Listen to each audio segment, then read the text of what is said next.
Hello, ladies and gentlemen. Welcome to the Dead Men Talking Podcast. It's me, the JREG, Greg to some, Mongo to you. Been bushwhacking since 92. Folks, it has finally happened. The moment I've been waiting for since this show was announced, Mike.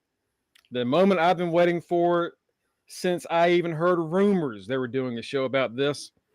And I'm going to talk to you later about why, because this is one of the most controversial moments in video game history, taken to the screen, taken to HBO Max. And I'm going to show you a clip at some point during the show of what it looked like originally. And you're going to kind of see the differences, and we'll be able to kind of discuss how it might have come off better now than it did before, and maybe how it might have come off worse. But before we get into all that, my co-host today, of course, for our Saturday shows going forward right now, the man himself, multi-time former champion. I want to say multi-time. This man is not a one-pump chump in any way, shape, or form. Mr. Main Event, Mike Ciampa. Mike, how are you doing today? Man, I can't. Excuse me. I can't even insult you, man. That was I like that. I like that intro, brother. I can't insult you. You know, I can't badmouth you right now. So thank you for that. How am I feeling? I watched last week's episode again last night, and I felt the exact same way I felt the first time I watched it. I am in shock. Yeah. In shock. Like, OMG. Ooh. Ooh. Yeah. Ooh. Yeah. Ooh. That's I've appreciated your response and Kenny's response to this, and we're going to play Kenny's reaction to this whole thing. He's not been here past few weeks, unfortunately work comes into play, but he did send us a little about 3.5 minute clip reacting to the season so far, and we'll probably get some more of those throughout the season. But as I said in our chat, Mike, when we first started doing this, I was excited to hear Kenny's opinions and views as a girl dad, as a father of several girls, watching the story of this man who lost his daughter at the beginning of this horrific apocalypse, and he finds this a surrogate daughter in a way, kind of, maybe a sort of like a stepdaughter-ish kind of thing, kind of like also Kenny does also have a stepdaughter. I felt like he would feel a lot of similarities to Joel and would also understand a lot of the decisions Joel made. And he did last season. He absolutely did. And I was waiting for this moment. I was waiting for the moment because I was like, after all was said and done, would he have done it all over again? Because I think Joel would have. I think Joel would have done it all over again in a heartbeat if you would ask his character. But yeah, Last of Us season 2, man, holy shit, they jumped off. I told you last week I thought there was something coming up that they might save until the end of the season. That was it. So they didn't.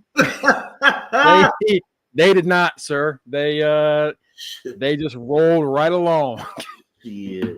They said, "Oh, you're getting very comfortable, huh? Here you go.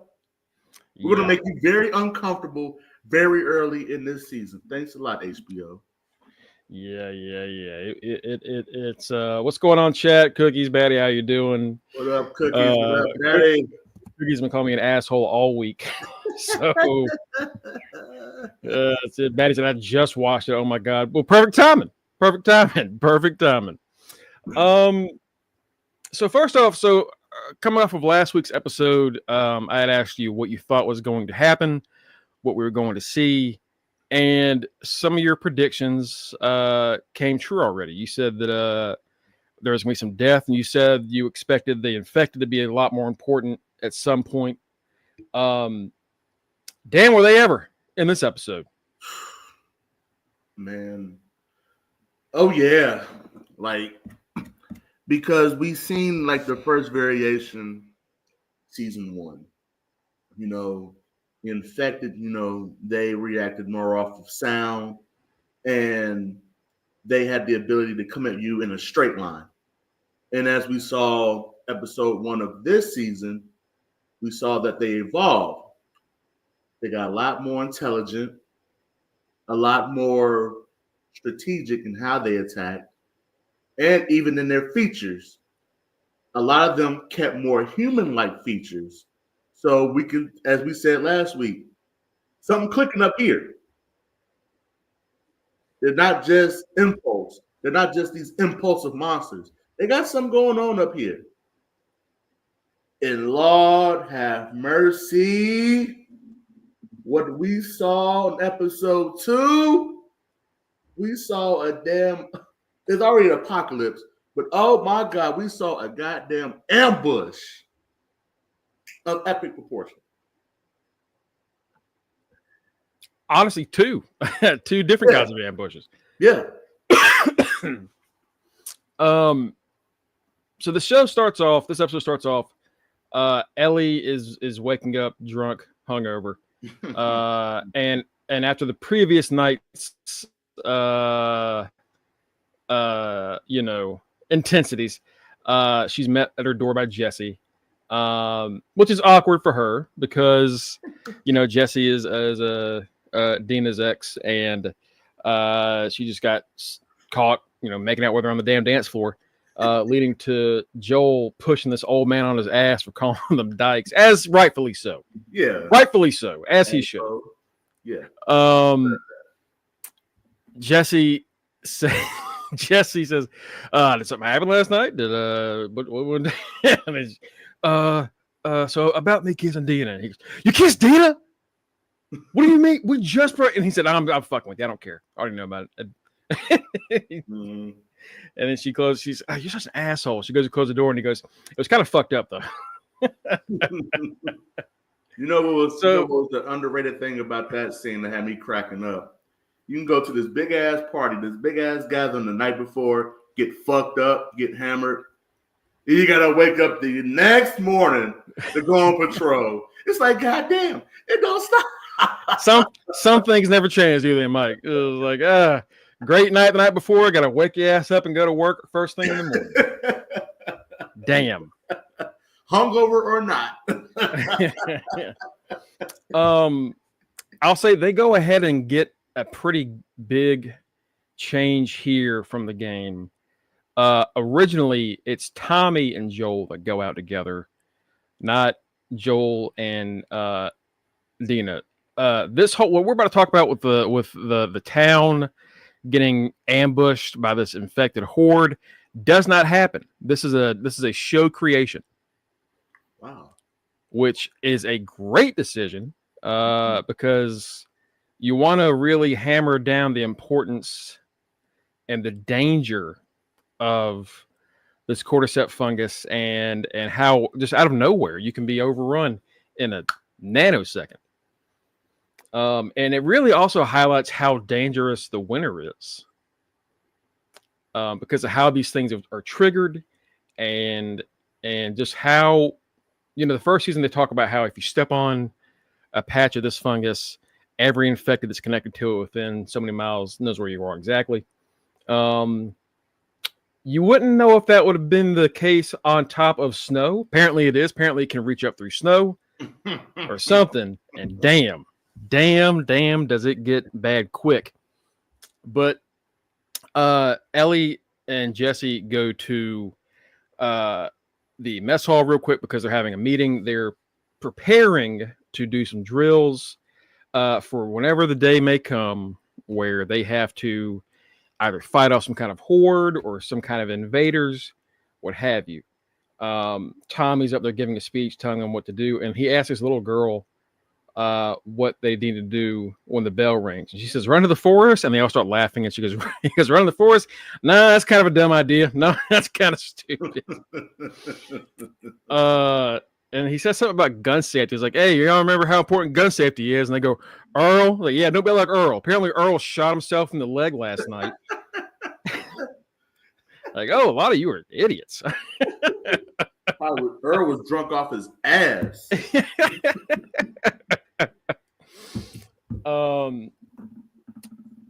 Tommy's wife gets a hold of Ellie, brings her over. She's meeting with the man that insulted her last night, and she makes him apologize to Ellie for what he did. He makes her and Jesse some steak sandwiches. He says he apologizes for what he said, and Ellie's response is just, yeah. Yeah, thanks for apologizing for what you said. You know, not how you feel, but what you said, really. Mm-hmm. Which, like a lot of people probably know, have probably had that kind of situation before. Especially when it comes to that kind of community and all kind of horrible, hateful shit that can be said in real life. Like Ellie sniffed out his bullshit. You don't really mean that apology. You just have to say it. The way she was just staring at him like, yeah, I know this motherfucker's lying. I know he really doesn't mean that. He's so full of shit. He can shove these steak sandwiches up his ass. Yeah, exactly. Cookies, exactly. So, fuck that old man. Yeah, fuck him. Old piece of shit. So Ellie and Jesse are heading out to go on their patrol.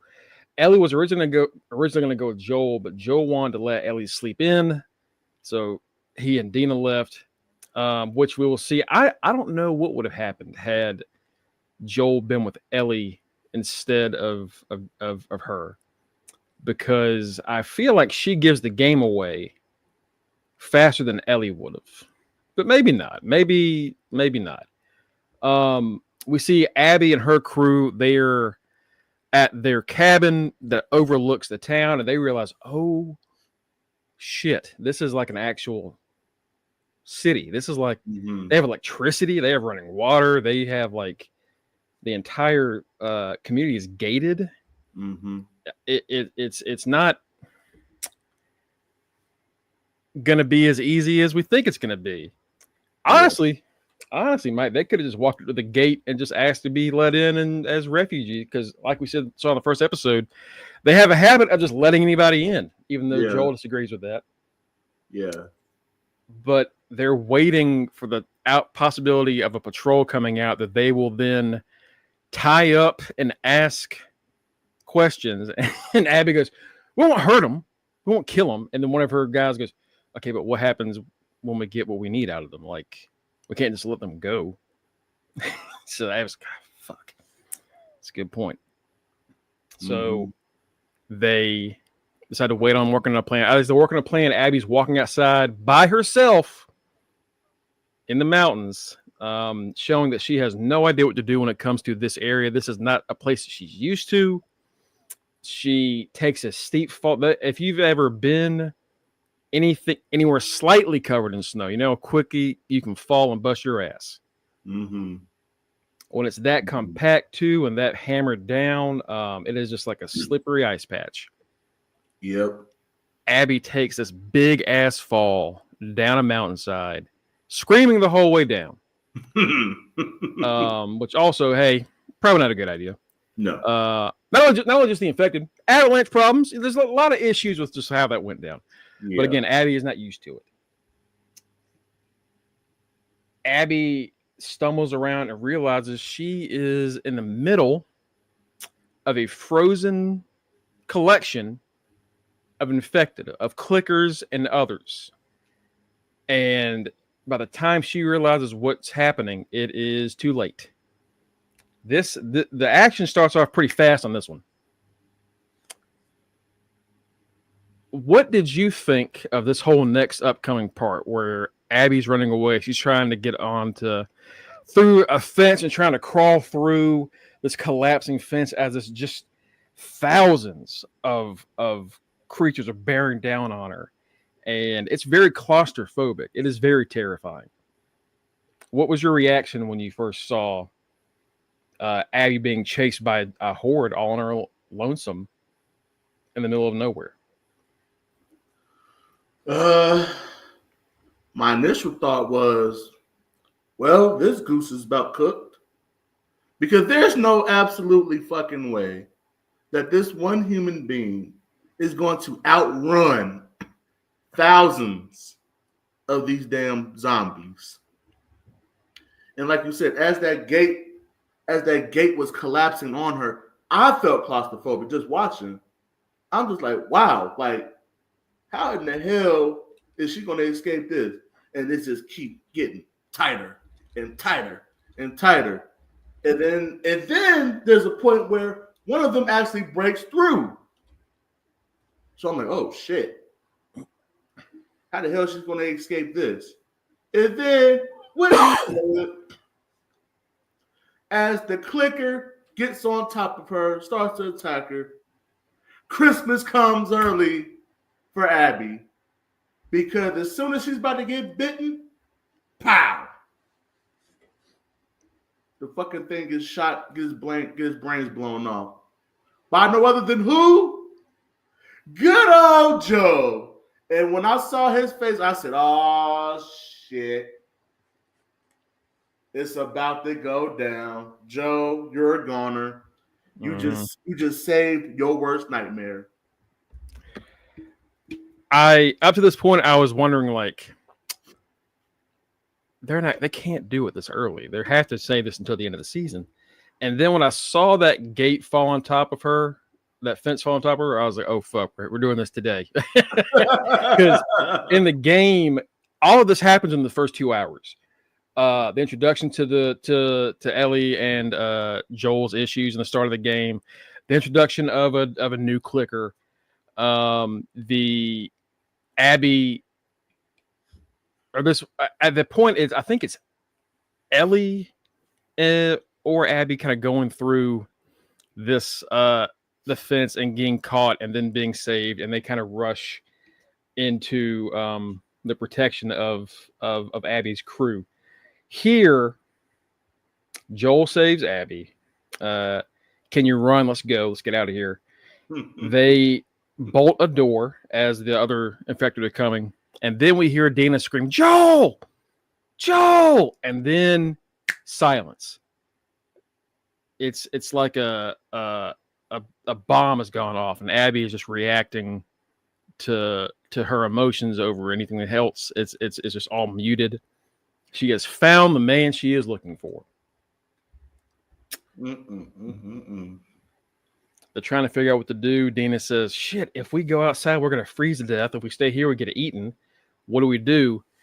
Abby says, oh, I have a group holed up in this cabin up the mountain, not too far away. Y'all have horses. We can just go there. So we start heading towards that direction. And I was like, oh, shit. Okay.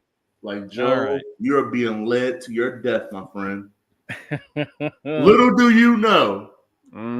Whenever, and it's like, it's so fucked up because in this world, somebody says that, oh, well, we have a cabin up on the top of the mountain. I got friends up there. You're thinking, okay, cool. More people. You got weapons? Yeah. All right. Let's all get these weapons, go out, and we got to fight. In our world, you hear that shit, a light bulb goes off like, uh-oh, this sounds like a setup. This sounds like a setup. I don't know you. I don't know them. I'll take my chances going back to where I belong. Yes, cookies. But however, I will say this, yes. And I've said it before. There are no good people on this show. Correct. There are no Mike, I cannot stress how important that sentiment is in this show and the series. I'm glad you came to that conclusion so early in this show, and you've stuck with it, because it I think it allows you to look at things that happen and be like, I mean, fuck, that's just what happens, you know. That's decisions get made and consequences come, no matter who you are. It's like in this type of world where your main objective is just simply to survive, you have to do some fucked up shit in order to survive. So there's no good people here. There's no heroes here. There's either anti-villains or just straight up or anti-heroes or just straight out villains. Yes. I think that's what a lot of people misunderstood about the original series. You played as Joel. Joel was not a hero. He was maybe the protagonist of the game. He was an anti-hero at best. At best, that's what he was. I think the real hero in all of it would be Ellie going in. So the decision, and I'm going to talk about it later about how people reacted to it, which is very negatively, to do this in the start of the game and the start of the show to swap to Ellie as the main character. It's controversial and it's risky, but it also made sense. It made sense in the grand scheme of the story. But we're getting ahead of ourselves. Let's so we're heading towards the cabinet. At the same time, that horde that Abby woke up is now making its way towards the camp, towards the city in Wyoming. Mm-hmm. Tommy's been trying to get a hold of everybody on patrol because the snow is so bad. He's calling them all back. They can't get a hold of Dina and Joel. And Tommy's like, God damn it. Fine. He's about to go out there and look for himself when, oh shit, the horde is here. At this point, we see their plan. I'm sorry, Mongo. You know what triggered them too? As they was working through them damn pipes, trying to clean all that shit up from them pipes, what do we see? We start to see the fungi activate. And like you said just a few minutes ago, whenever that fungi activates, it activates the fucking zombies. Whatever miles they're from, it activates them and it gets their attention. So that's what led to that herd shifting over into the town. Yeah, exactly. And again, great eye. Yeah, it is really important for everybody watching to, every time the camera slightly shifts, just even if it's looking like it's barely noticeable, if there's something growing out of the corner of that camera, that's something to worry about, especially here. Cookie said, I'd be so fucking dead in this show. How do you even get saved? Brother, I would not have survived the first 20 years. I'd have been gone. Oh my God, I've been gone. That's a good question, Betty. Mike, what do you think of Dion about Shadur just getting shafted yesterday? Well, let me I think it's a complicated thing. It's a complicated question. I have a lot to think about, but I'll condense my thoughts for the sake of time. It's bigger than football. You have a young man who is at the face of the NIL generation. A lot of these young men, are making millions of dollars without ever having to step foot on the NFL field. And then on top of that, who this young man's father is and how he runs his program, the powers that be at the NFL, they don't like that. They don't like that at all. Because at the end of the day, the NFL is saying, you will not be bigger than us. So here is the biggest, most gigantic slice of humble pie we can give you. And it's fucked up. Because that young man, I've seen 5 quarterbacks drafted ahead of that young man. It ain't no fucking way. Bro. You can make an excuse for day one. We're like, all right, we're kind of proving a point. Some of those picks yesterday were insane. I mean, genuinely, the talent differential is astronomical. Yeah. So yes, this is the NFL just creating a public humiliation of this young man, of this family. And more so, like I just said, it's about who his father is. So they're taking out their frustration, their anger, their angst against their father, against Deion Primetime Sanders, and taking it out on this young man, Shadur Sanders. So It's fucked up, man. But and like I was telling my boys last night, do they know who this kid's mentor is? The GOAT, Tom Brady. Best believe he's going to get this young man ready, and whoever drafts him, woo, woo.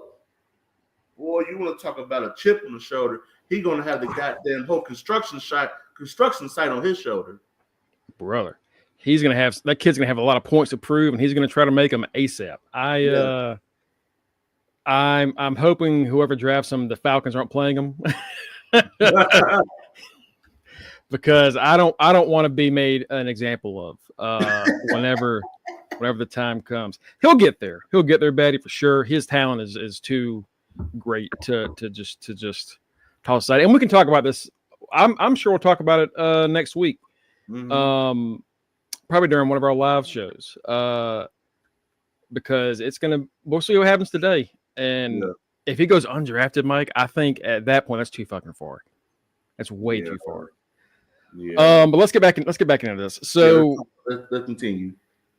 The horde arrives at the town. We did hear Tommy say that if you're able-bodied man or woman, you will be on the roofs.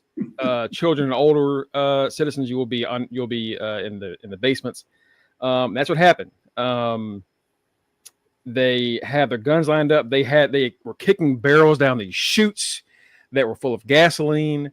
And as they were shooting these creatures, they were also shooting the barrels to throw Molotov cocktails to ignite a fire to take out a majority of the horde before they could get through.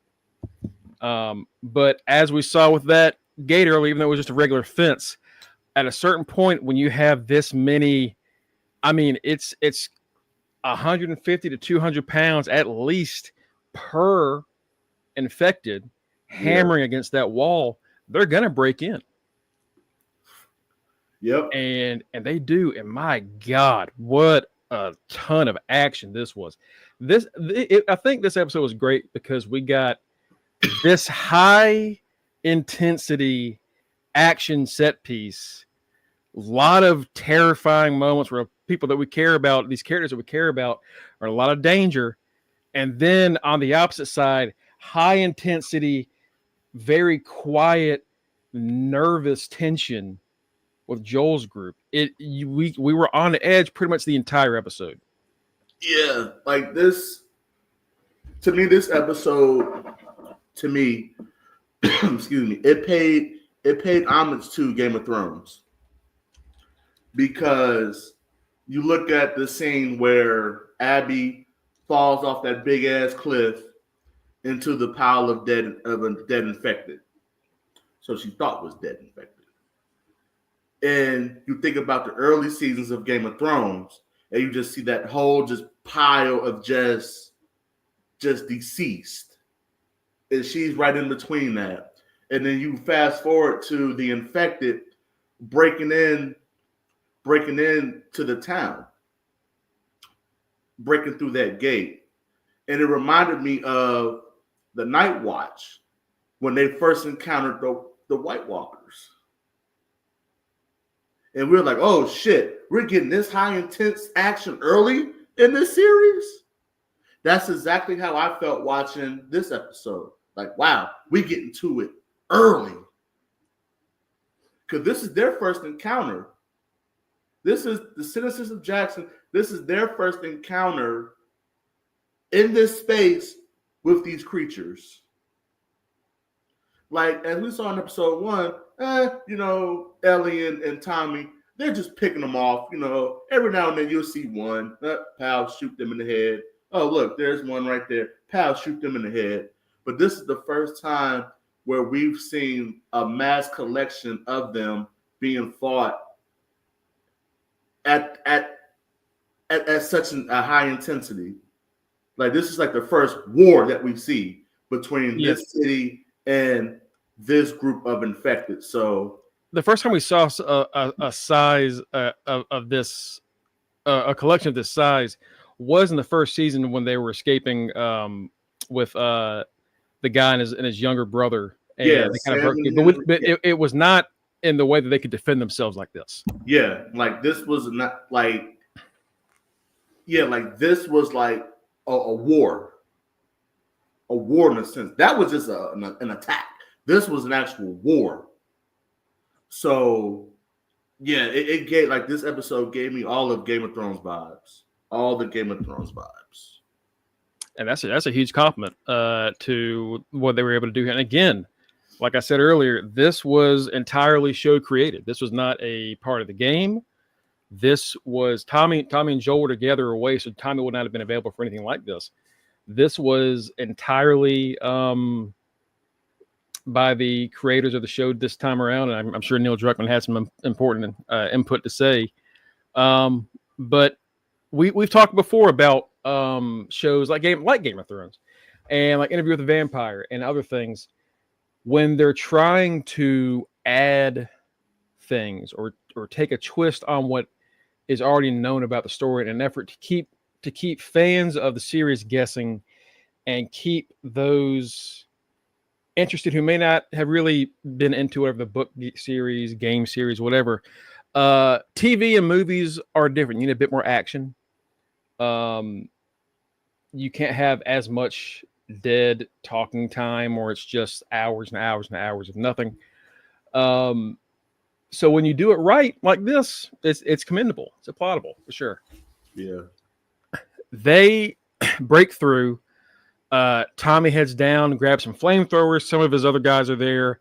Once they break through, two of his guys look and go, no, and they immediately run away. And Tommy's, you fucking kidding me? To be fair, I probably would have done the same thing. Yes. Head for the hill. Yeah. Especially with that big ass bloater, the big ass behemoth coming, like, oh, I would have shat myself immediately. Oh yeah. I would have been looking for the old folks and the children. Actually, I got a bit of a cough today, Tommy. All of a sudden, I walk with a limp, Tommy. I can't help it. I had a stroke last night. You know what was funny about that scene? Because, as you said, they met at the mess hall and they're discussing, the strategy. Now, when they actually see these things coming towards them, see these monsters approaching them, it's like, ring the bell.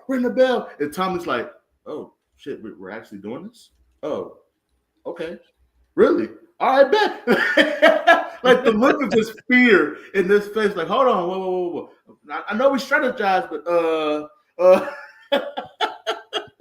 I was cracking up. Like, yeah, motherfucker, yeah. They're here now. Time to get busy. Let's fucking go. Let's get on it. Let's get on it. Cookie says, Tommy, damn, I slept wrong on my arm. My arm feels funny. I can't shoot with this arm, Tommy. I'll be a hindrance, man. I'll go keep the kids and the old folks peaceful and tell them everything's gonna be okay. See, in this world, Mongo will be like, thank God I was asleep for about 5 months. No, I ain't gotta be out there. Shit. Oh my! I'll be adding emphasis on my breaths. Oh, Tommy. I don't know if I can.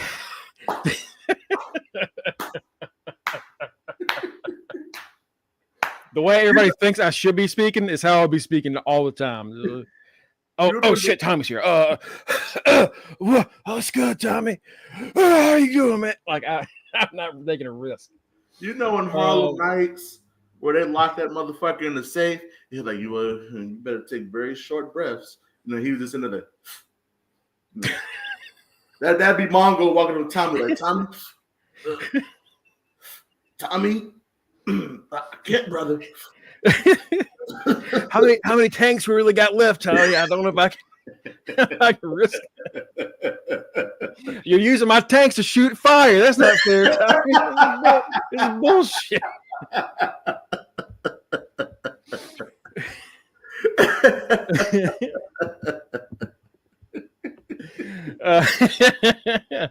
Anyway, so yeah, as that's going on, not even like, all right, it's finished up, let's go check on Joel. No, as it is happening, as they're bearing down, and we're seeing civilians getting taken out and eaten, we pop up to Joel and Dina and Abby, who arrive at the cabin.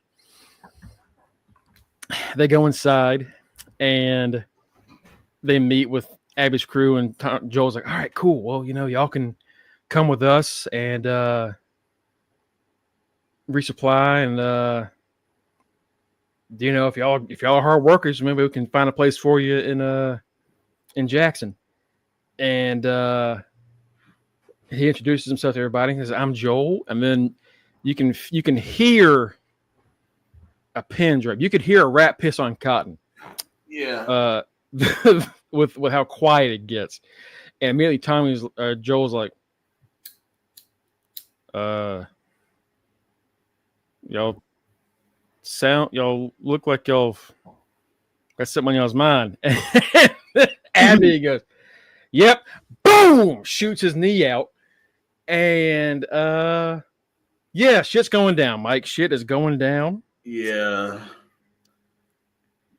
She just goes through the whole description of, it is true, about 6 feet. You're kind of handsome. You are kind of handsome. I'll give you that. Pow! I'm like, oh shit, not the kneecap. Oh no. Oh no. I've said many times watching many movies, gangster movies or what have you, people get shot in the knee. Fuck, just shoot me in the face. I absolutely not. Please just kill me. Ain't no way. Please. Get it over with, please. And that's what he says. Joel's like, just do your shit and get, because she's like, do you know who I am? What are you? Fireflies? You're not military. Fuck it, just get it over with. And she goes, no, you don't get to decide how fast this goes. And just hammering his knee, his open knee, with a golf club. Yeah. Oh God. Oh. So I said last week how important this change was. In the game, you don't know who Abby is. They just end up in that cabin with the group, and they realize who Joel is and they attack him. And she doesn't say why they're doing this. It's just they see it's Joel, they beat his ass, they kill him just as Ellie shows up. Here, we know already why Abby and her crew are there. It's been laid out. Joel, when he massacred that hospital and killed all the Fireflies, killed her father, and it was kind of an unexpected rampage from someone they thought that they were working with. It was a blindsiding attack. It was a villainous thing to do. Yeah. Abby didn't know anything about Joel and Ellie's relationship, so as far as she's aware, this guy just shows up, ruins everything, kills her father in cold blood, and then just dips. So of course they're going to be upset. Mm-hmm.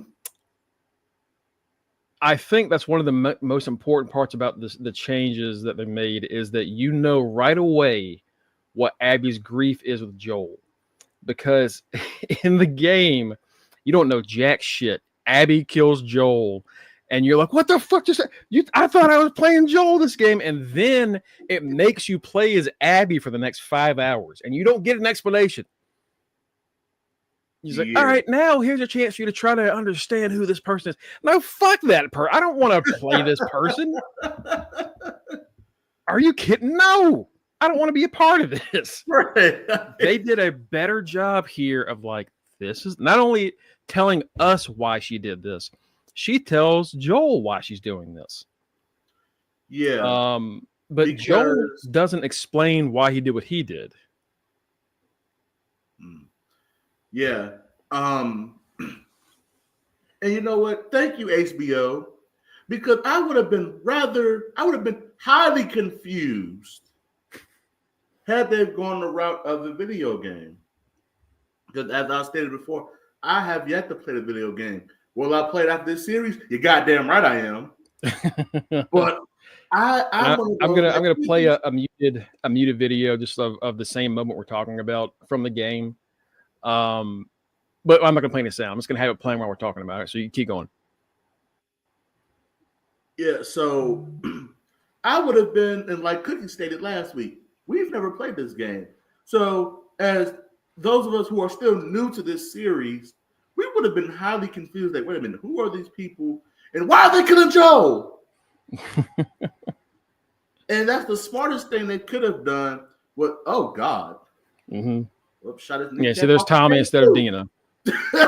They beat Tommy's brains. well, they did Dina some justice. They just put her ass to sleep. I was about to say Dina got an easy way. Just go to sleep for a little bit, baby. It's gonna be okay. And good God, yeah. So I'm so glad that they went the route of let's introduce this woman, why she has this fire in her heart, and why she wanted to go after Joe. So thank you for that. So now when this happens, we have all the clarification that we need. Because Mongo, I tell you what, if they would have gone this route, I would have been confused and pissed. Yeah, and a lot of people were, Mike. A lot of people were. Maddie says, "Damn, Joel's like shit in this game." Yeah. Pedro's a handsome man. We can be honest with ourselves. That's a good-looking dude. Good-looking motherfucker. You can age him up as much as y'all want to. That means he's a handsome man. Yeah. I think another important minor detail. It doesn't matter what the show. But you're looking. This is Abby here. A bit more muscular than the Abby we have in the show. And Mike, I cannot explain to you how strange the internet was about this woman having muscles on her arms. I cannot explain to you. I can't even begin to process just how weird they were. Like, women don't have muscles like this. How can you be that strong in the first off, it's a game. You can be whatever you want to be in a game. Secondly, as wrestling fans, you're damn right women can have muscles like that. Are you kidding me? That's nothing. Right. Did you not watch WrestleMania Night 2? Did you not see Bianca Belair? Did you not watch WrestleMania Night 1 and saw Jade Cargill? Jack to the gills. So you're goddamn right. Women can have muscles like that. It was one of the dumber conversations when this game came out. I was like, can y'all just shut the fuck up? Really, this is one of the dumbest conversations I think we've ever had. Jonathan Guns in the game, Abby's melee attacks did less damage with weapons because she had guns right here, man. She had these guns. She didn't need anything else. People were very angry when the game came out. Tommy goes through some which I don't want to spoil, but so I'll keep playing this. This is going to kind of skip through. Oh, let's go a little bit longer, and then we're going to skip to the end of it. But yeah, so Dina gets put to sleep with a little shot to the hand, a little night juice, and Joel's told who they are and why they're here, and you're like you said, Mike, like he's not a good person. He's not a hero. He is an anti-hero at best, and this is just his past finally coming back to bite him in the ass. Mm-hmm. And Gunn says it may have worked better between the pilot and this scene. Yeah, I think it did. I think that's what I was thinking was going to happen during this show, was that this whole scenario plays out better as an HBO show where we're used to seeing the main character get axed off out of nowhere, and we have to adjust. Especially if you're Game of Thrones fans. So I think it does play out better as like it's a shock. Like, oh my God, where do they go from here? Whereas in the game, we're like, no, I want to play as Joe. This is bullshit. We're give me my old man back. It's again, this is the scene. This plays out exactly like it does in the show. She comes in, hits that one guy with the knife. He gets a little aggressive. kind of overdoes the beating he gives Ellie, and it plays out like the rest of it. Ellie doesn't have a lot of time to really talk to Joel. That's pretty much it. I thought they did a fantastic job of not only bringing this to life, but adding context that really, again, you don't have to like Abby. I don't think anybody's going to really like Abby for what she did here, but I think they understand her better because they gave you an opportunity to understand it. Whereas in the game, I think they wanted you to have it from Joel and Ellie's perspective first to make you see what Abby saw in Joel. Because Abby didn't see all the stuff Joel and Ellie did together. Abby didn't see them grow together, form a father and daughter bond. She didn't see the good that they're capable of. What she saw and heard was that massacre that Joel, and that was it. Yeah, so that's the end of that. Yeah, Joel is beaten to death with a golf club, and then for good measure in the show, I think she stabs him in the neck with like a fire poker. Yeah. And it's brutal. It's brutal, Mike. It's not an easy death to watch. No. And we were talking to Jeremy, not Tito, our buddy Boss Man in Top Rope. And he was kind of curious about the idea of going forward without Pedro as the main character, as the main actor, which is a fair question. Can Bella Ramsey lead this on her own? I like Bella. I think she does. She's great.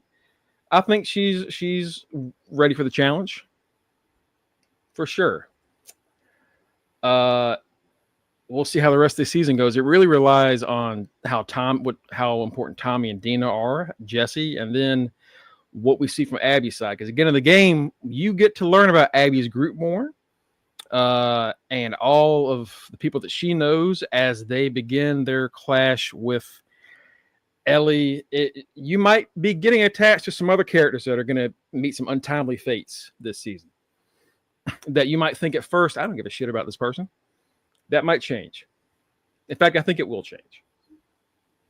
I want to say, by the way, when this moment happened, the actress, Laura Bailey, who portrayed Abby in the game, received dozens of death threats from little man baby bitch boys who live in their mom's basement. Because a woman killed their main character. They couldn't handle it. So they sent the actress death threats, Mike, for that. This whole, I was waiting for this moment, not just to talk about how strong a moment it is in the story, but how the fucking community reacted to it, which is just embarrassing. And as wrestling fans, we were talking about the IWC earlier this week. We talked about it on Thursday. Like, wrestling fans are embarrassing the way they act and treat people like they're not real people. Yeah. Wait, in real life, yeah, Kanisha, yeah. In real life, they sent her death threats. It was a whole thing. It was a major problem. You know, this thing right here, this device, you know, other devices, laptops, PCs, things of that nature, and what we do with these things, such as Facebook and Twitter and Instagram and whatever social media you use. I've said it so many times on our podcast, and I'll say it once again. It gives people the courage to do this in the comfort of their home, where they know they don't have to see none of the people that they're talking shit about, giving death threats to in person. It gives them that courage to do so and to say whatever the hell they want. And they wind up embarrassing themselves, to your point. because they know they have an unlimited amount. Well, they have an unlimited amount of power to just spew utter bullshit through the internet. And a lot of these people do this without a face being attached to it. Like when you look at a lot of these comments that send these death threats and talk all this shit, a lot of these pages, they have emojis for as their profile picture. Or there's like little anime characters, anime characters, emojis, whatever. So you never get to see the actual person who's typing this bullshit. So first of all, you're just a fucking loser. You're just a flat out loser to send death threats to the woman who's voicing a video game character. This is not real life, people. That woman didn't do this. She is portraying a character in a game. She is helping tell a story. And because people are just so dim-witted, they're actually too invested. That's the problem. People are too invested in shit like this to where they actually think all of this is real. Just like in the wrestling world.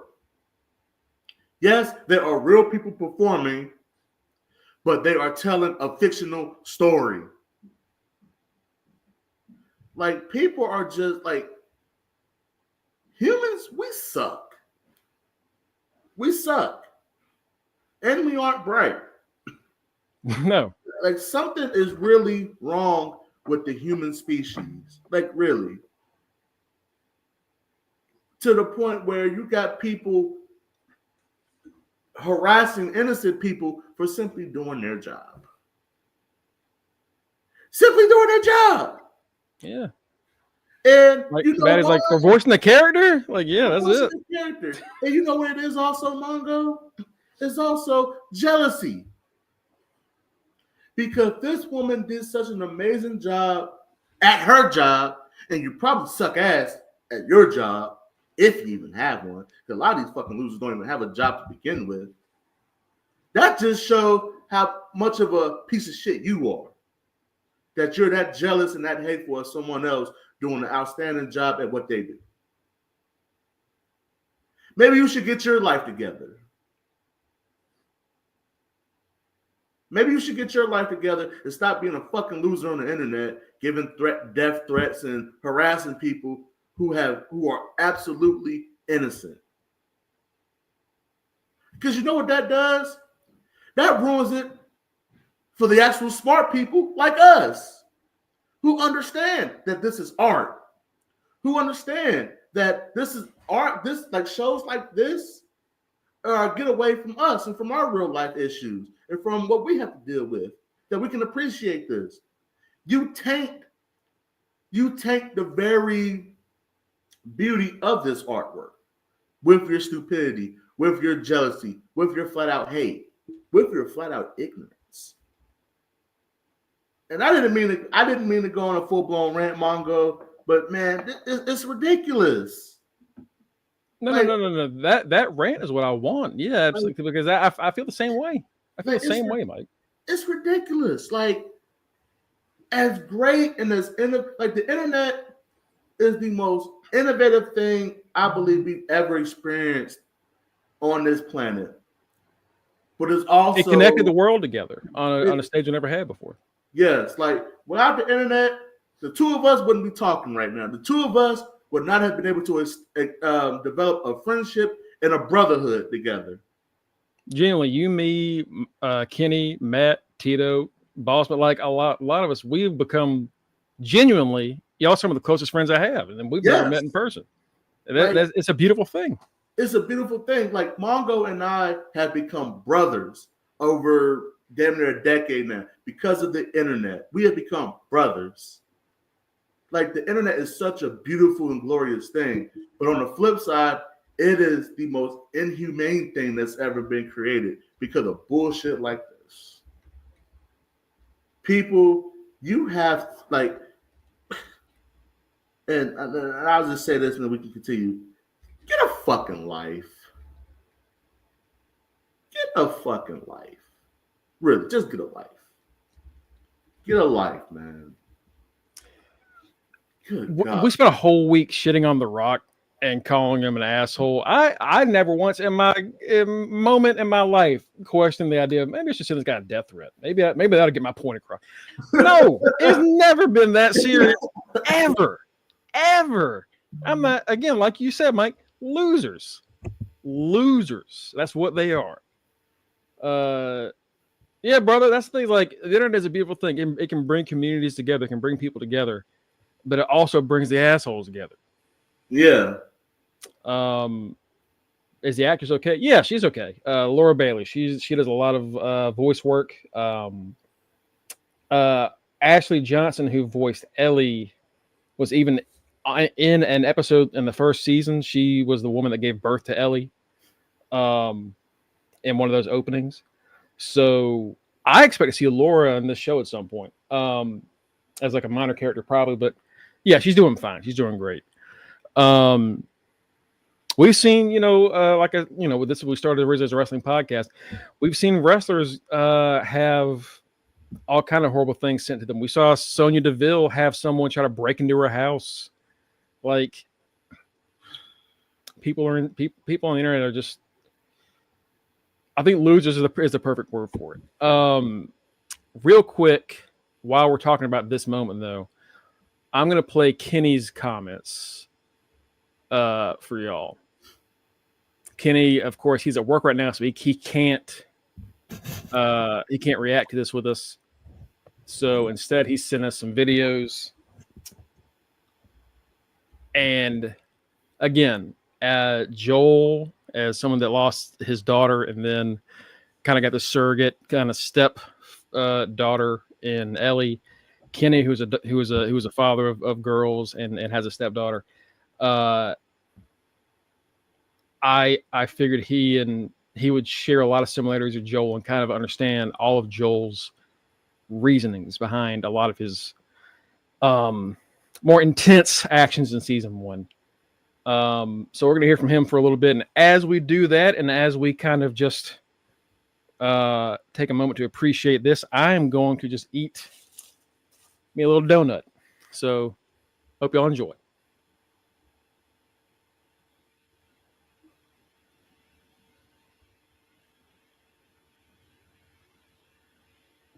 Hey, UTR, Can you hear that, boy Dango. Just got off work. Mm-hmm. Sorry I can't be there to join you guys live as you guys talk about Last of Us with my boy Mongo and main event Mike Champa. But I know they holding it down, and I know y'all are doing what y'all do, supporting us as always.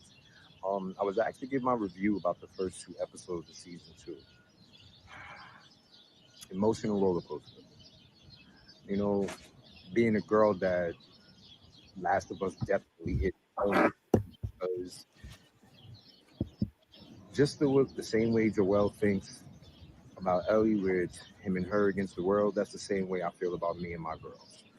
It's me and them against the world. I'm going to be 500% honest with you. If I was in Joel's case, I would have done the same thing. I would have saved my child. Fuck saving the world. If I can save my child, that's what I'm going to do. I'm definitely 500% selfish in that fact when it comes down to me and my family and my friends. I'm going to be honest. If I have a choice between saving someone I love and the world, the person I love is being saved before the world. Now, season 2, with the emotional stuff that's going on with Joel and Ellie, boy, oh boy, I have been there. I have been there when daughter tells you to leave them alone, tells you, you don't understand, get out of my life. I've been there. I have 5 daughters, so yeah, I've been there. I have been there. And just like Joel, when it was said to me, it hurt. It hurt deeply. All right, I'm gonna pause that real quick because it cuts in another video, and then it kind of replays some. So I'm gonna pull this other video up. Facebook, for some reason, doesn't like him sharing a video longer than like 2.5 minutes. So here we go. Here's the second half of it. Hurt me dearly, but as a dad, you got to kind of get a face on and keep going, you know, and that's something that a lot of dads do. Um, so I feel that pain. I felt that pain that Joel felt when Ellie told him to leave her the hell alone. I felt that like to my core. As far as Joel dying, I expected Joel to die, but I expected him to die at the end of season 1. I didn't expect him to die here. A lot of people were expecting him to die at the end of season 2, but me, I was expecting him to die at the end of season 1, thinking that the rest of the series would be about Ellie getting her revenge. Now we know that's what's going to happen now, since she knows who the people are and things of that nature. But past 2 episodes of Last of Us have been nothing but me as a dad thinking about my girls, how I can be better for them. Am I doing everything that I can for them? The same way Joel was thinking about Ellie. Well, UTR, I don't want to take up too much time. Uh, Thank you for joining us on a Saturday morning. We know you don't have to. We appreciate you doing that. And UTR fans, I don't want to hear none of y'all making fun of my old man glasses. I know I'm old.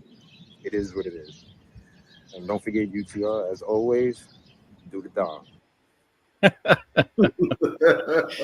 Damn right, those old man glasses. Those are the glasses my dad and his dad before him had. Damn.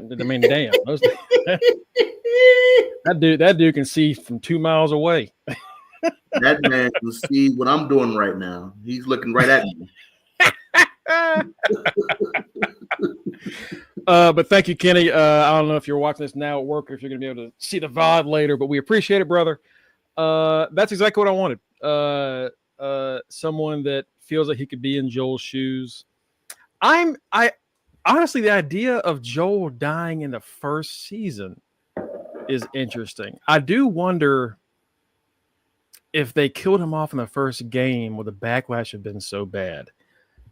But then would it have even reached as many people? Would it have been such a big moment in gaming history and now the show if it was just a first season kill? I think it happening at a point we didn't expect adds to the weight of it.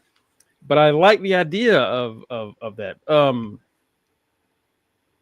We've seen a lot of tragic moments in TV recently. What with us watching Game of Thrones, we saw Jacaerys get eaten by a damn dragon in one of the last seasons of House of the Dragon.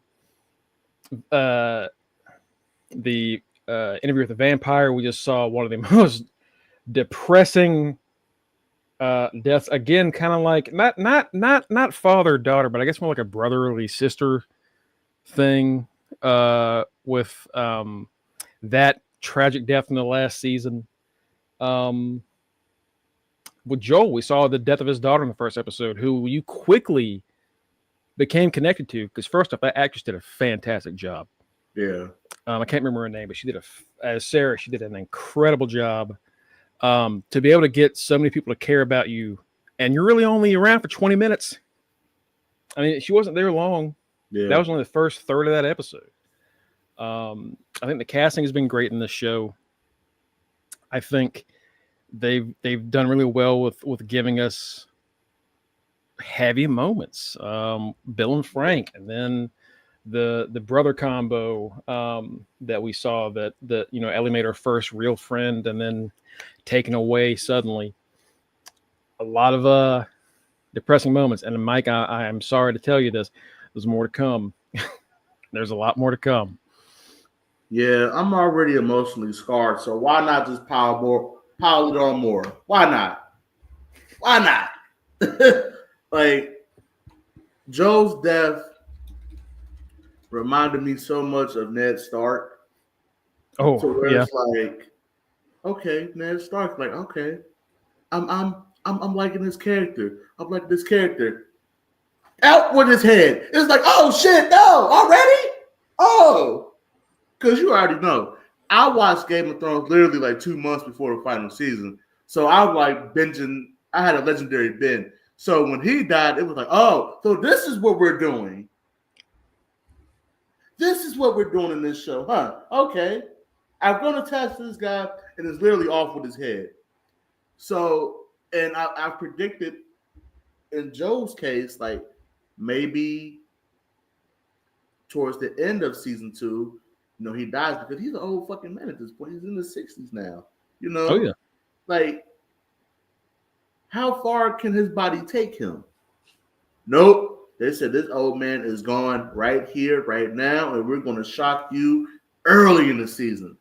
And, whoo, boy, man, oh man, oh man. And just to give like a micro version to what Kenny was saying about just being a girl dad, as y'all know, I've been in the education system for, man, time is flying, 8 years now. And I've established, a ton of relationships with former students and current students who I love dearly. And I love all my students. But to an extent, I am like a girl dad at work. I don't play about my girls. And Thursday during dismissal, one of my former students who I hadn't seen in 2 years popped up randomly with her grandfather. And she's one of those ones who I do not play about. Like when I saw her, I gave her the biggest fucking bear hug. Like I damn near started crying just to see how she's grown up, just because I've known this kid since she was a kindergartner. Now this kid is a teenager. So I've literally seen this kid grow up in front of me. And I haven't seen her in a while. And just to see that she's doing so well in school, she's just, her personality is blossomed. It's just amazing to see. And when you build those relationships, especially between father and daughter, in my case, de facto dad or whatever, you do anything for them because you love them that much. And to Kenny's point, yeah, I would have done the same thing that Joe did for Ellie. Because fuck the world. Fuck the world. You know how many evil motherfuckers is in this world? Why would I save them for? Hey, they gotta fend for themselves.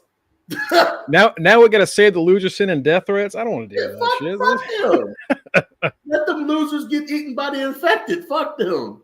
Let the ICW deal with these clickers and these bloaters. Fuck them. Okay? I'm not saving them. You know how many people between all of us and on our podcast, you know how many people that we flat out can't stand? You think we want to save them? Hell no. Absolutely not. Hell no. Fuck them. So yes, Joe, in that sense, because like I've stated before, he's an asshole. He's a piece of shit. But in that instance, doing what he did, I believe everybody, I won't say everybody, but I believe a majority of people would have done the exact same thing for people who they love dearly. So, and you look at Abby. Yes, that she's a cold-hearted woman. She's an evil woman. But in her perspective, I would have done the exact same thing too. Because had you shot my dad in cold blood like that, oh, fuck Joe. That motherfucker's dead. He is dead. He's bingo. If I ever see him, I am killing him. So as painful and as heartbreaking as it was to see Joe die, looking from the other side, I understand it. And I didn't blame her at all. And I think that's what makes this show so beautiful. Because either side you can agree with. Either side has a legit point to why they do what they do and why they do it. So, man, ooh, man, this show was good. God damn it, this show is That's good. just on site. It's on That's site. that's the thing is I think people were so angry about Joel dying in that second game so fast that they didn't want to admit, like, God, I'd have done the same goddamn thing if I was Abby. That's the point I wanted to know. I'm glad you feel that way. I'm glad you said that. Because we're talking with Boss Man in the other chat, and I was saying, like, yeah, I think it's weird how they kind of twisted the end where originally they were really hammering home this Ellie thing might not work out and it might be a sacrifice for nothing. And in the second game, it's kind of like it was almost a guarantee it was going to work out. And in the series, they kind of did a blend where it was risky, but it was for the betterment. But at the end of the day, listening to you say that, it doesn't fucking matter. Because regardless of had it been like a 95% guarantee or a 5% guarantee, Joel wasn't letting them risk his child like that. It was going to play out the exact same way. And it would play out the same way if it was you, if it was Kenny, if it was me, all the way through. Same goes for on Abby's side. Probably the exact same thing. Cookies, that is a great recommendation, Mike. If you're interested in a similar story of a game that you won't know the story going in, Telltale's Walking Dead Season 1. Yes. Absolutely. I played that when it came out. That is a heartbreaker. Oh my God.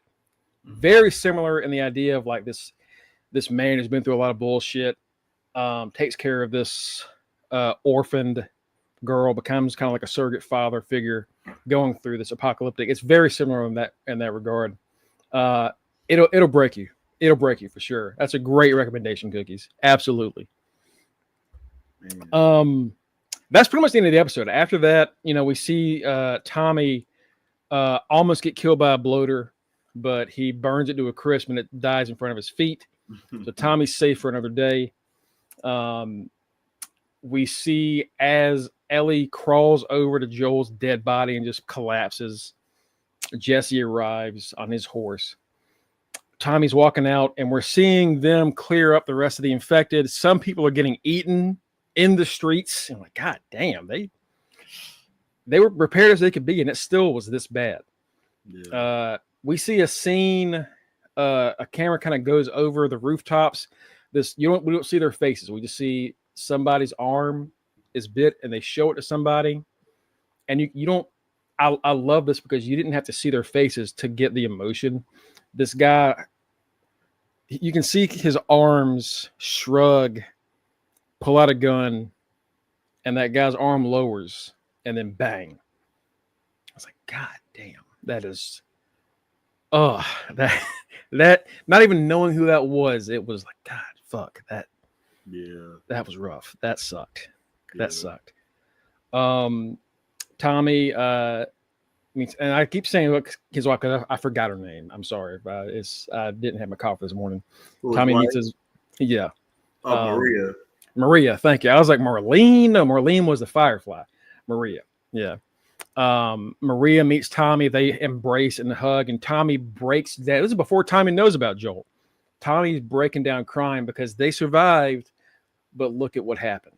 They did everything they could to try and make sure that it didn't come to this, and even still, they lost a lot of people. And it's a weight on both of them. Tommy and they are a fantastic couple. I love them. So I think they're going to be very important going forward. We end the show with Dina on her horse by herself, kind of still groggily drugged, trying to ride down. Jesse has Ellie up front with him. She's still injured, so he's kind of holding on to her so she doesn't fall over. And she's still she's still processing the grief. And then we see they're dragging Joel's body wrapped up in a blanket back to town, and then silence, credits. And you just sit on that moment and on that episode. Bravo, man. Bravo. Fantastic. I am so happy I kept saying, I hope it plays out better on the show. It damn sure did. My God, they nailed this. I can't wait. I can't wait for more. How do you feel about this right now? About season 2? About losing Joel now and having to now we're moving on to, like you said, Game of Thrones. It's like we lost Ned Stark. We had to adjust. We had to. People probably had the same reaction when Ned Stark died. Before, dang, without Sean Bean, can these other characters really carry this without him? Without Joel, can the rest of these characters and actors and actresses carry on without Pedro Pascal? And I think they can. I think they can, Mike. But what do you expect? Again, these series are now very short. I think this is like another 8 or 9 episode season. So we're 2 episodes in. What are you expecting going into the next couple episodes? Okay. Well, I want to answer your first question. How did I feel after this episode? Like you said it best. Like once the credits hit, nothing but silence. And I literally sat on this couch for about a good 10 minutes, just in silence, just processing. That's how in shock I was. Like I damn near shed a couple tears, like because the episode was that good, and that scene was so heartbreaking. And it was even more heartbreaking because we never got to see Joel and Ellie reconcile. We never got. She said at the beginning of the episode, she's like, we fight. People, they fight. We're gonna be okay. And you're like, God, no, you're not. No. And he wanted to go on patrol with you, but he decided to let you sleep in. He wanted you to sleep in. Again, protecting her. No, let her sleep in. She had a hell of a night previously. Let her sleep in. I'll go with Dina. So we never got to see them reconcile. We never got to hear them say, I'm sorry. We never got to see the truth revealed between those two. Ellie knows what Joe did, but we never got to see them two hash it out. And I think that's the most heartbreaking thing. We go from vitriol and anger in episode 1 to emotional heartbreak the next episode. And loss. Like that put me in an emotional bind. Just realizing that, wow, we never got to see these two have that moment of just reconciliation. He is at the end of the day, he is a good dad. He's a piece of shit human being, but a damn good father. And man, if that does not describe a lot of people in real life. A lot of people are real pieces of shit, but when it comes to their family, it's different, and vice versa. A lot of people are bad parents, bad to the family, great on everything else. There's 2 sides to every coin of every person. Yeah. Joel does a lot of horrible shit at the end of the day, but it's to protect his own. Which, like you and Kitty have both been saying, that's what y'all would do. Yeah. And what do I predict for the rest of the season? Either Tommy and Maria or Maria's going to die. And I feel like within Abby's group, she's going to kill at least one of her partners. It's going to be a huge confrontation between her and one of her partners, which we kind of got a glimpse of that a little bit during the scene with Joe. So I think she's going to kill one of her partners. And I think Tommy and Maria, unfortunately, they ain't making it. I do think it. Now that you mentioned Joel deciding to let her sleep in and going off with, he could have gone off with Jesse. He could have gone off with anybody else, but he went off with Dina, the woman that he actually has a good relationship with, and also the woman that he's like, oh, Ellie and her about to. So it might have been more of like trying to talk about his problems with Ellie, with her. Like we did this as conversations we didn't see. Yeah. which you might hear about, but like I think even then it was like I'm gonna go off with Dina and try to work something out, maybe talk out what's going on with Ellie, and maybe I can talk to her when I get back home. God, it's a heartbreaker. It's so heartbreaking. It's so heartbreaking. Have a good day at work, Kanisha. We'll see you Monday. Have a great weekend. Now, let me ask you, Mongo. You've played the game, so you know the story. Mm-hmm. And obviously there are differences between what HBO has done with the show and what they did with the video game. What do you think? How can I phrase this? What changes do you expect to see throughout this season that they did in the game, but you expect them to change within the show, if that makes sense? Yeah, I'm trying to think how to answer that without spoiling anything. I do think there are going to be some changes. In the game, you get a lot of, like I said, you play as Abby after Joel dies. I think we're going to have Abby focused episodes.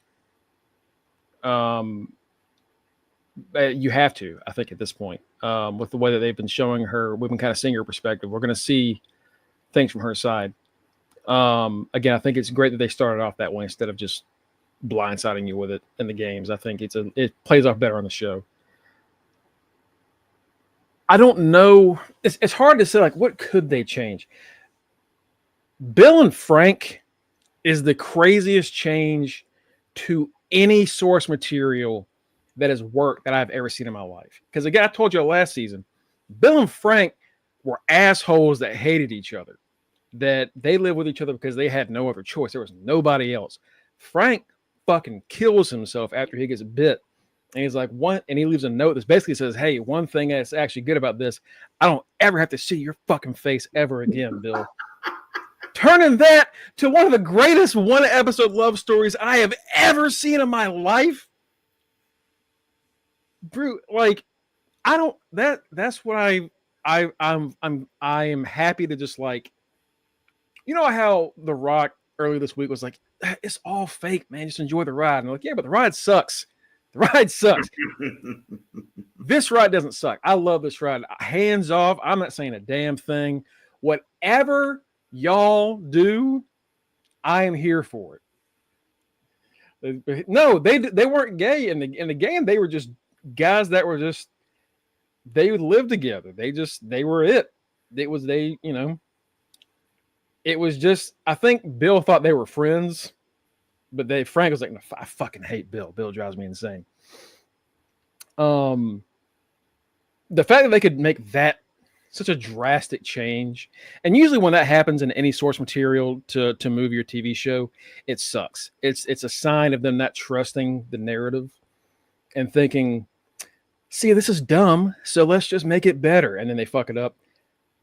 They took an opportunity, they took a risk while also having a show that is so goddamn to the point in a lot of ways. Again, that first episode where you see Joel and Tommy and Sarah driving through the town is shot for shot like the game. Like they are so minute detailed. It's incredible. So we're going to see changes. I have like 5 things off the top of my head that I'm like, they're not going to do this. They're not going to do that. They're going to swap this. But I can't say it because it's going to spoil something for you. And Kenny's in the comments now. It's just going to spoil something for him. So I'm not going to say anything. But I do expect changes. But like I said, I trust these showrunners so damn much with what they've done so far. I am willing to see whatever they want to do. Whatever their vision is, it is working. I have not hated an episode yet. It's such a great story. It's one of the best video game stories ever done. And it's turning out to be one of the best TV series I think as I've ever seen. So I can't wait for more. And we're going to see more tomorrow. Tomorrow, 9 p.m. Eastern. No WrestleMania to have us hold over until later. No, sir.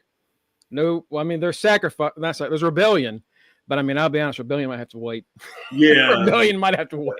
Yeah. Unfortunately. Yeah. This is getting watched at 9 p.m. Eastern Standard Time tomorrow night. Absolutely.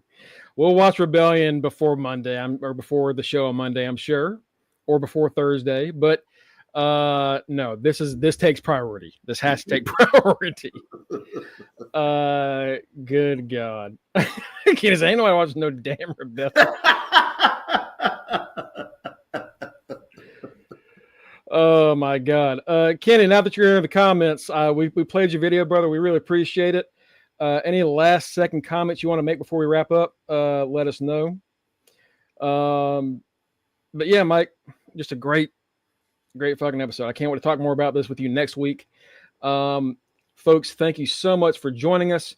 We will be back on Monday, regularly scheduled programming, 6-ish, heavy on the ish, to talk about Rebellion a little bit and to talk about what's going to happen on Raw as we head into Backlash in a few weeks. And again, next Saturday, we'll be talking about episode 3. Being a girl dad is the greatest struggle ever.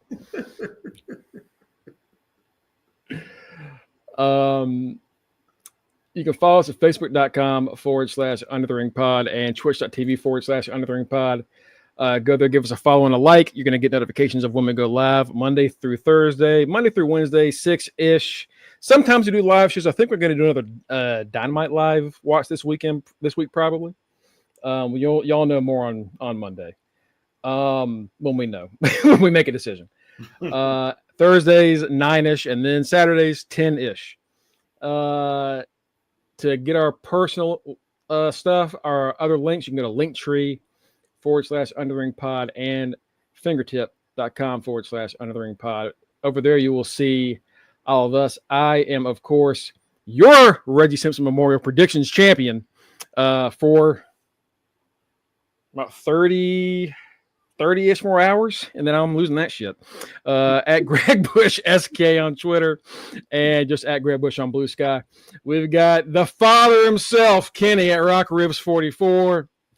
Ken Dango. We've got my co-host on Saturdays, baby, Mr. Freshbeard, Mike Ciampa, our double champion, the Intercontinental Champion, and the Are You Fucking Serious Quiz Champion, which I believe is up next to Swing this weekend. This Yeah. So time for somebody to dethrone Matt. It's about damn time to take it away from him again. That man can't have two titles for too long. His head gets too big. It's a problem. Sick of this shit. Of course, Tito, the other father, obviously, Boy Maliente, and last but not least, our good friend and local news correspondent, Justin Devontae Bagsley. Thanks, Kenny. Have a great day, brother. We love you. Folks, we will see you Monday. Have a great weekend. And, don't be a dick online. Please. Don't be a loser, as Mike said. Let me put it. It's just entertainment. Like it, fine. Don't like it, fine. Don't be a dick. And do the done.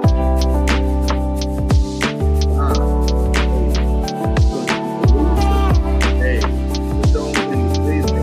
Hey, get a fucking life.